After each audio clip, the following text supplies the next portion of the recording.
慶功冇得多。呢排咧啲老嘢飯咧就食得多啦，今日帶大家去到天河咧食一間喺廣州幾乎係零差評嘅 bistro。Let's go！ 到步。大家比較期待嘅熟成金雕，完全開放式嘅廚房啊！呢個就係今晚嘅金雕啊！呢邊咧配咗2個醬嘅，因為條魚係熟食過。啲鯛魚配上呢個青檸嘅辣椒咧，好爽口，好開胃。啲油脂咧幾咁豐富啊！我哋點咗半條魚，一邊係烤嘅，一邊係刺身嘅，呢邊就烤嘅部分啦。個下面啲魚肉咧係好嫩滑嘅，然之後上邊啲皮咧超級脆口。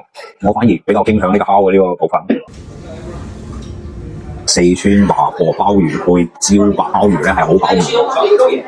試下個鮑魚，鮑魚好香口，搭配埋啲四川麻婆豆腐醬。呢個周擺，呢個土鴨，呢個碟係熱嘅，呢個就係廣東土鴨，佢哋咁樣叫。然之後佢外表睇到係啲酸梅醬之類嘅一啲蘸料啦，然之後成個土鴨啲上味，嗰種油脂佢嗰種味道係噴發出嚟。頭先嗰個熟成嘅嗰個步驟之後，導致到你睇下入邊啲肉幾粉嫩，真係。